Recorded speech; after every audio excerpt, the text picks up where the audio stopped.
Olá, nós iremos ver agora os principais conceitos que regem a disciplina de banco de dados. Nesse primeiro momento, é importante você entender o que é um banco de dados, aonde ele está localizado nas principais aplicações de usuários e também o que pode ser feito com essa tecnologia. No próximo slide, nós veremos aonde esse banco de dados ele está localizado e aonde você pode estar utilizando. Bom, nessa figura você observa que os usuários eles estão do lado esquerdo. No meio nós temos uma rede fazendo conexão a um banco de dados que fica basicamente em um supercomputador, muitas das vezes numa rede em cloud, ou até mesmo na própria máquina onde esse sistema ele foi desenvolvido. Os tipos de sistemas que podem acessar o banco de dados são diversos. Por exemplo, sistemas de websites, sistemas de e-commerce. Nós temos também aplicativos mobile que utilizam esses bancos de dados. Um exemplo muito claro de banco de dados é quando você vai à compra em um supermercado e você faz ali o pagamento dos produtos. Então, você observa que os dados eles são consultados em um sistema de banco de dados, são retornados com o valor e também a inserção da venda nesse sistema. Não necessariamente é preciso ter uma rede fazendo a conexão com o banco de dados. Um exemplo disso é uma aplicação mobile. O dispositivo mobile ele pode ter no próprio dispositivo um sistema de banco de dados fazendo o gerenciamento desses dados.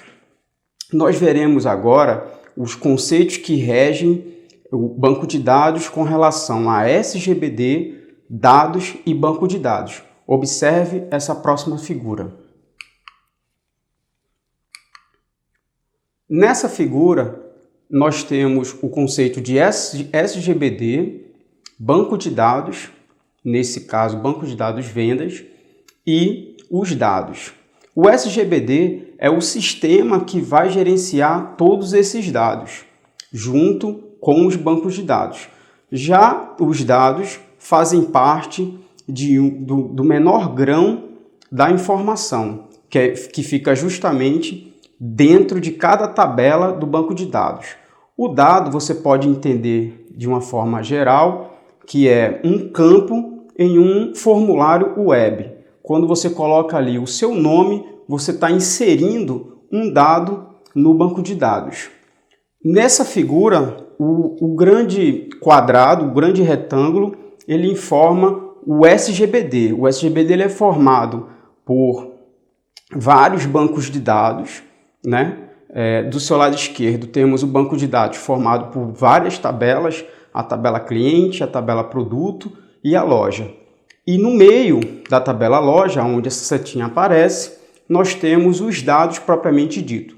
Banco de dados, para fins de conceitualmente falando, ele é uma relação de tabelas. As tabelas se relacionam e trazem uma informação para o usuário. Existem outros tipos de bancos de dados. Nós iremos trabalhar com os bancos de dados chamados de relacionais, que são aqueles que trabalham com relações entre tabelas. Mas existem outros, por exemplo, bancos de dados orientado a objeto, banco de dados em grafos e de redes. Você pode consultar nos materiais complementares esses tipos de bancos de dados. A estrutura básica da tabela de um banco de dados ela é vista da seguinte forma, observe.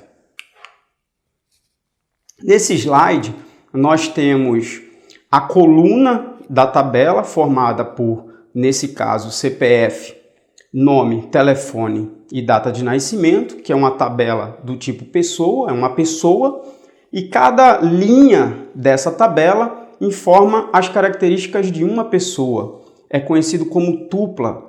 Essa linha inteira é conhecido como tupla e forma uma instância de uma pessoa nessa tabela de banco de dados, do banco de dados vendas. O relacionamento entre as chaves,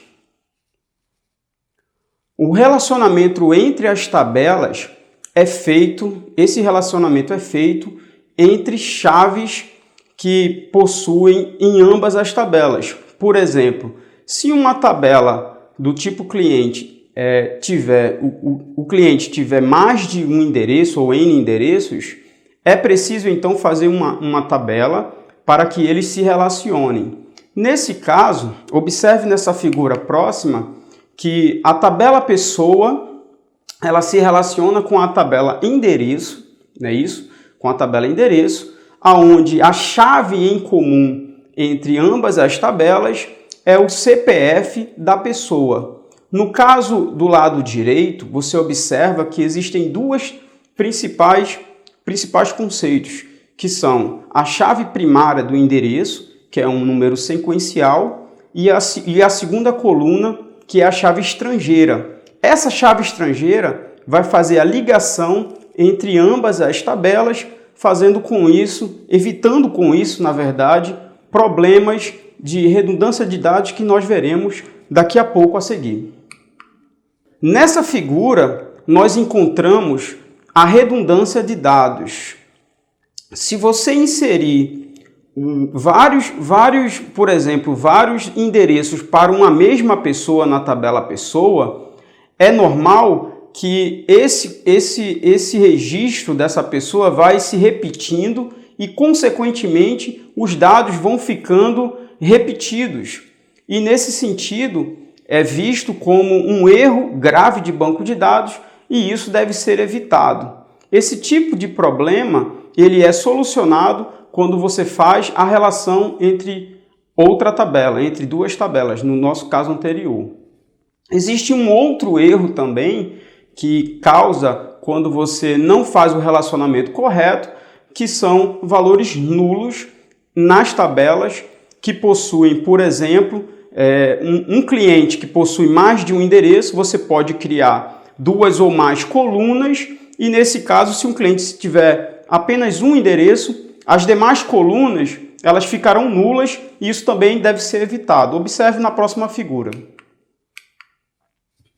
Nesse exemplo, o primeiro registro do nome fulano, ele contém a Rua Avenida 13. Já o último endereço ele ficou nulo porque esse cliente, essa pessoa, só existe 2 endereços para ele. No caso de baixo, no segundo registro do Beltrano, nós não teremos endereço, na verdade, então, consequentemente, ficaram 3 valores nulos para essa pessoa. E isso é um erro grave, por quê? Porque problemas desse tipo causam problemas no desenvolvimento do sistema, problemas de recuperação de informação. Esse problema ele deve ser evitado porque o sistema, quando ele for fazer a consulta a esse banco de dados, ele tem que prever que esses dados eles estão nulos e, por conta disso, deve haver um tratamento adicional. Outra coisa também é o dado estar na forma íntegra. Nesse caso, como existem vários valores nulos para essa pessoa, no caso do exemplo, então esses dados eles não são vistos como os dados que tenham valores para algum negócio na instituição que o mantém. Para nortear todo o nosso curso de banco de dados, nós faremos um banco de dados de exemplo, que é o banco de dados de vendas. Esse banco de dados ele possui 8 tabelas, das quais a gente vai entender o relacionamento entre as tabelas, relacionamento já adiantando de 1 para N, de N para N, atributos multivalorados, e todo o curso será visto em cima desse sistema que a gente vai criar. Observe na próxima figura. O banco de dados vendas, ele possui as tabelas cliente, telefone, endereço, produto, vendedor, loja, venda e venda produto. Esse banco de dados vendas, você pode criar um outro banco de dados similar a esse nosso para você estar praticando os conceitos aqui vistos nessa aula. Um banco de dados, para que ele seja desenvolvido, é preciso que haja uma linguagem atrelada a esse sistema. Para o desenvolvimento do banco de dados, é preciso que você utilize a linguagem SQL. O SQL é subdividido em DML, DDL, entre outras sublinguagens. A linguagem DML é a linguagem que faz a manipulação dos dados do banco de dados. Nós veremos a seguir algumas dessas linguagens. Nesse exemplo, nós temos o create do DDL, o drop, o alter table. Temos também do DML, o select, o insert, o update e o delete, entre outros. Eu peço que você, aluno, você consulte no site de busca ou então nos materiais complementares essas linguagens. Por quê? Porque você vai conseguir aumentar o seu nível de conhecimento para manutenção e transformação e consulta a banco de dados de forma eficiente. A primeira linguagem, o DDL, ela é criada para definir, ela foi criada para definir o banco de dados. Por exemplo, no Create, a gente cria as tabelas que vão armazenar esses dados no SGBD. Já o Drop, ele apaga a estrutura da tabela e o Alter, como o nome já diz, ele altera essa estrutura adicionando novos componentes ou novos tipos a essa estrutura da tabela. Já o DML, a linguagem DML, ela trata da manipulação desses dados. O Select, por exemplo, você vai consultar os dados que foram inseridos pelo Insert, que é o nosso segundo exemplo. O terceiro comando, que é o Update, é para atualizar os dados do banco de dados. E o Delete, por fim, o nome já é intuitivo, você vai estar apagando esses dados caso assim seja necessário. As outras linguagens, eu peço que você dê uma consulta, por exemplo, o DCL, que é a linguagem para controle de transação, você pode estar também vendo e adicionando para o seu conhecimento outras linguagens dentro de banco de dados. Com o exemplo de DDL, de SQL, DDL, nós veremos a seguir a criação das tabelas cliente e telefone. Observe no slide. Nesse slide, nós temos a criação da tabela cliente e da tabela telefone. Observe que na tabela cliente nós temos basicamente três colunas. A primeira coluna chama-se PKCPF, do tipo varchar, que contém 15 caracteres. Temos ali também ao lado uma palavra reservada, primary key, está informando que esse PKCPF é uma chave primária. Nós veremos a seguir como se comporta essa chave primária. No segundo campo é o nome desse cliente, que é um varchar também. Esse varchar é um tipo de dado que contém basicamente strings, como o nosso alfabeto, e também tipos, caracteres especiais. Temos ao lado do nome a palavra not null, que informa que quando for inserido algum dado nessa tabela, esse nome ele é necessário, você não pode omiti-lo, você tem que inserir um nome para esse cliente. Na terceira coluna, que é a coluna chamada e-mail, você também tem o tipo varchar com 20 caracteres. Nesse caso, é opcional, é um campo opcional e você pode omiti-lo na hora de fazer a inserção dos dados. A segunda tabela é a tabela de telefone. Observe que existem três colunas. A primeira coluna é um primary key do tipo inteiro. A segunda coluna é o varchar 15, que é o mesmo campo da tabela cliente, sendo que, neste caso, é uma chave estrangeira, um foreign key. Você observa isso lá embaixo. Foreign key CPF referências cliente PK-CPF, que faz referência à tabela de cliente. E temos a terceira coluna, que é o telefone propriamente dito. Como na tabela cliente o nome não faz sentido ter um cliente sem nome, na tabela telefone não faz sentido ter uma tabela telefone sem um telefone adicionado. Portanto, essa também deve ser do tipo not null. O próximo exemplo é um insert. Uma vez que a gente já criou esses dados, a estrutura da tabela no banco de dados, é a hora então de fazer a inserção desses dados dentro da tabela. Observe nesse slide, o próximo slide. Pois aí, nós temos o DML insert, que é a inserção desses dados na tabela. Observa que para inserir esses dados, nós temos 3 colunas, que são as mesmas colunas que nós criamos anteriormente no Create Table, sendo a primeira coluna o CPF do cliente, a segunda coluna o nome do cliente e a terceira coluna o e-mail. Observe nessa tarja vermelha, o último insert da tabela cliente, nós omitimos a terceira coluna, que é de e-mail. Por quê? Porque nesse caso, a Maria do bairro, ela não tem o e-mail cadastrado e, portanto, não foi adicionado na inserção dos dados. No segundo insert, logo abaixo, que é da tabela telefone, nós temos um sequencial na primeira coluna. Na segunda coluna, nós temos o CPF, que são os mesmos dos clientes adicionados anteriormente.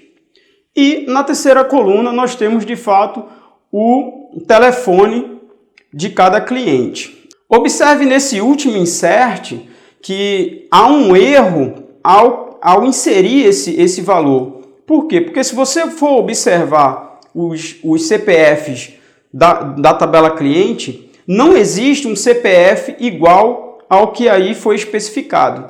Portanto, ao inserir esse dado, o banco de dados ele precisa informar que não existe um cliente adicionado com esse CPF e, com certeza, ele deve impedir a inserção desses dados. O próximo comando, depois que a gente inseriu esses dados na tabela, o próximo comando, então, é de seleção de dados, que é um DML e é o select que a gente vai ver. Observe.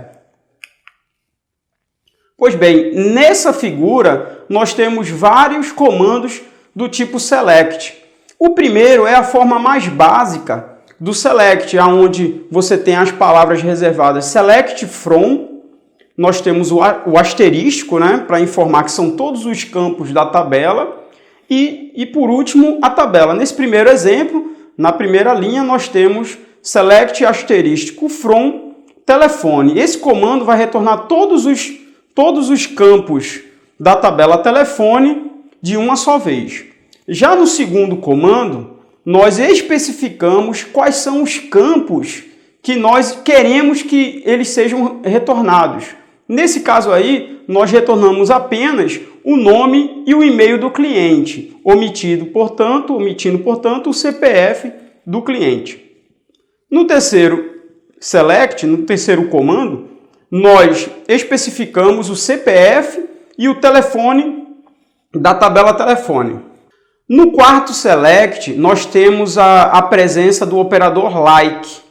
O like, ele informa que o teste a ser feito, ele deve conter essa string especificada. Observe que, nesse caso aí, nós temos Maria e um sinal de percentual logo após Maria. Nesse caso, o nome do cliente ele inicia com Maria, não importando o que vem depois de Maria. Por exemplo, Maria da Silva, Maria Conceição, enfim. Se esse sinal de percentual estivesse antes do nome de Maria, Então, seriam retornados todas as strings que tivesse o final Maria. Por exemplo, Ana Maria, Beatriz Maria, etc. Se esse nome Maria estivesse no meio entre dois sinais de percentual, então, aonde o nome que existisse Maria, não importando nem o início e nem o fim, esse registro ele seria retornado. No quinto exemplo, é um select com a cláusula where. Nesse caso aí, nós especificamos que queremos retornar apenas o CPF com esse número especificado. Essa cláusula where, ela deve ser satisfeita para que esse registro ele venha a ser retornado. No sexto select, nós temos o operador, uma função de agregação, que é o count. Nós estamos contando os registros da tabela de cliente. No sétimo comando, é um comando um pouco mais complexo, que é onde a gente tem a presença do inner join. Nesse caso aí, nós estamos retornando o nome do cliente, o e-mail do cliente, o CPF e o telefone do cliente. E fazendo o vínculo entre a tabela cliente e o telefone, a tabela telefone. E o campo em comum é o CPF, que está como PKCPF na tabela cliente e CPF na tabela telefone. Nós temos também a presença de um alias, que é essa letra, esse caractere logo após a tabela. No caso do cliente, nós temos o C, informando que esse C vai ser um apelido para essa tabela, e no caso do telefone, nós temos o T, a letra T, para informar que o telefone tem esse apelido de letra T. O próximo comando é o update. Esse comando, como o nome já informa, ele faz uma atualização desse registro. Caso o usuário insira um dado errado, ou então, por algum outro motivo, esse dado foi parar na base de dados de forma equivocada. Observe o próximo slide. Pois aí, no primeiro comando, nós temos o update, cliente, set, e-mail. Temos o especificando o e-mail, a cláusula where especificando o CPF. O comando update só pode ser usado com a cláusula where. Assim também a gente vai ver o próximo comando, que é o delete. Esses dois comandos, eles só podem ser usados com a cláusula where. Se não for usado com where, você vai alterar todos os clientes para esse mesmo e-mail, no caso do primeiro comando. As palavras reservadas são update e set. O cliente, nesse caso aí, é o nome da tabela e o e-mail é o campo que você quer alterar dessa tabela, especificando embaixo na cláusula where o CPF desse registro. O segundo comando, de forma similar, nós temos a alteração do telefone para uma determinada chave de telefone. Nesse caso aí foi a chave de número 4, mas você poderia alterar também utilizando na cláusula where o CPF do cliente. O próximo comando é o comando de delete, onde vai ser deletado o registro, um registro indesejável que você queira retirar da base de dados. Esse tipo de operação, ela não é indicada, uma vez que você pode colocar em risco a saúde dos seus dados. É indicado que você crie uma coluna nessa tabela informando se esse dado ele ainda está ativo ou não, ao invés de você executar um comando delete para apagar esse registro da sua base de dados. Observe no slide que o primeiro delete nós excluímos um cliente especificando o seu CPF. No segundo, nós excluímos o telefone especificando de fato o telefone. Você poderia usar qualquer outro campo para fazer essa verificação. No último caso, na linha 3, nós temos a exclusão do cliente. No entanto, essa exclusão vai dar errada porque não foi inserido o CPF do cliente. Pois, amigos, nós vamos ficar por aqui. Essa é nossa primeira competência de banco de dados. Na próxima, nós veremos modelagem ER e UML. Até breve!